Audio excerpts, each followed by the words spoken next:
Hello मित्रों, अब हम बोध गया श्री शंकराचार्य मठ में प्रवेश कर रहे हैं। आप देख सकते हैं यह बोध गया का अति प्राचीनतम मठों में से एक है। ये इसके मुख्य द्वार और ये दरवाजे आज भी ये लोहे के दरवाजे को फेल करने वाले हैं। आप देख सकते हैं इन दरवाजों को। पहले जब ये दरवाजे इसलिए इतने बड़े बनाए गए थे कि पहले जब महंत जी का हाथी यहाँ से और गाड़ी हाथी पर महंत जी बैठकर निकला करते थे, तो इसलिए इस दरवाजे को बड़ा बनाया गया, क्योंकि ये शाही मठ माना जाता था।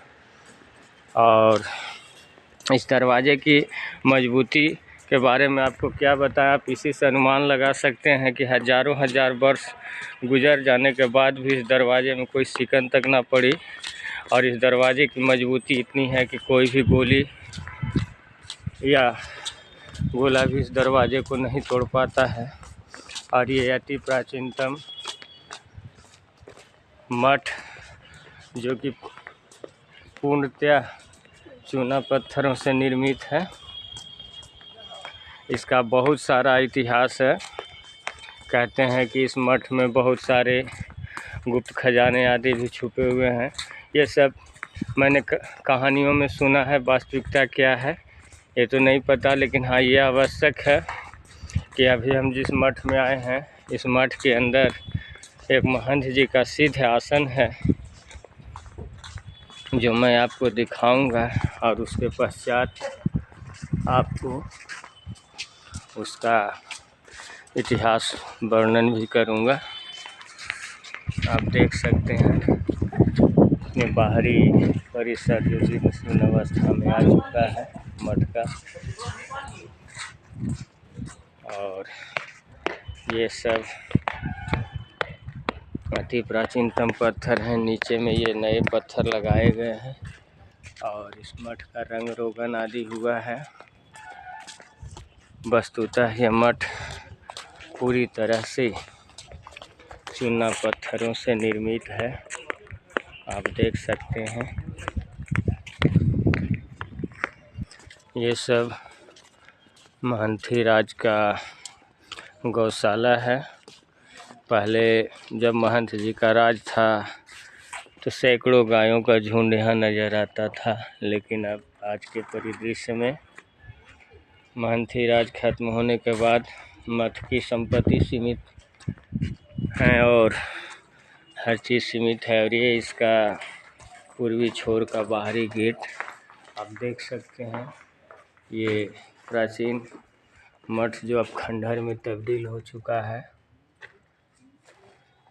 ये इसकी पुरानी संरचनाएं आप देख सकते हैं जो अब पूर्णतया खंडहरों में तब्दील हो चुकी है। इसका फ्रंट द्वार या उधर का जो मठ का अन्य जगह हैं जो आपको चमकदार दिखाई दे रहे हैं, वो पुनः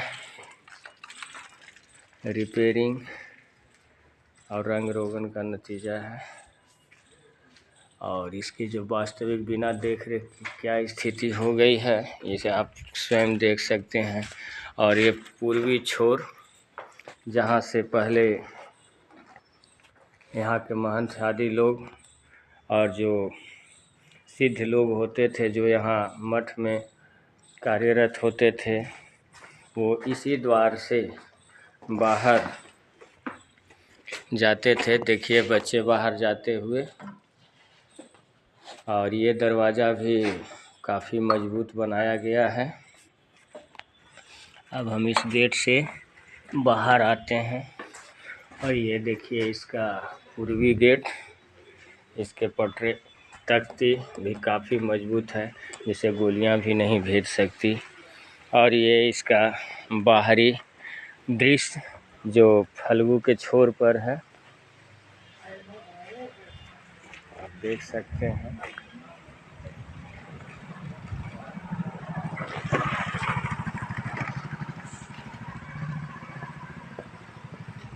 ये बोध गया मठ का पूर्वी छोर है।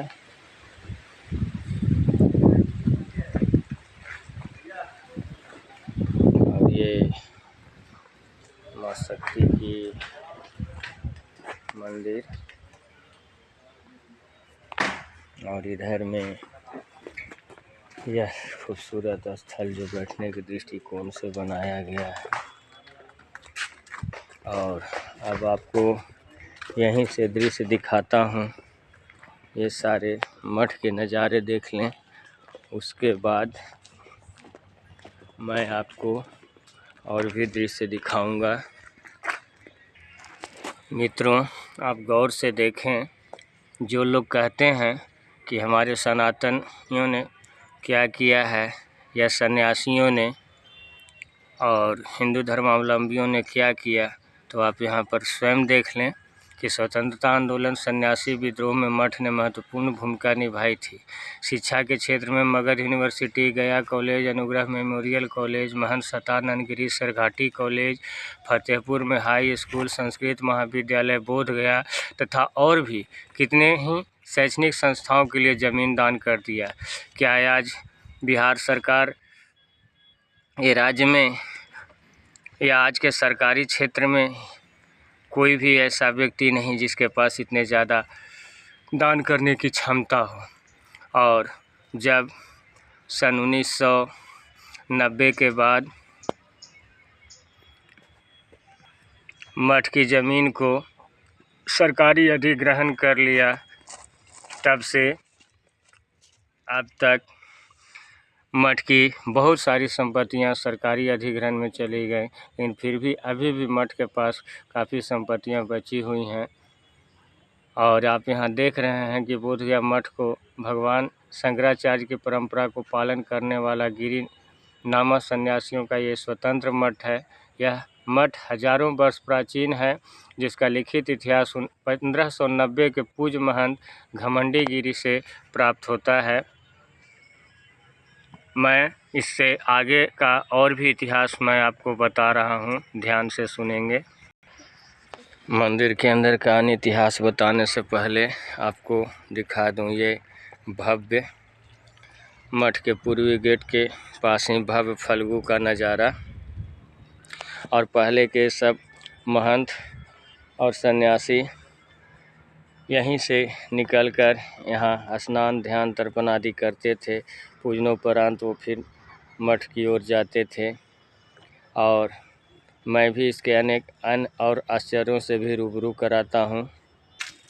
चूना पत्थर जो आज हजारों वर्ष गुजरने के बाद देखने में मिट्टी के समान लगते हैं, लेकिन सोचिए आज के सीमेंट 100 से 200 वर्षों में ख़त्म हो जाते हैं, लेकिन ये चूना पत्थर पर की जुड़ाई, प्लास्टर और ढलाई हजारों वर्ष गुजरने के बाद भी अभी तक स्थित हैं।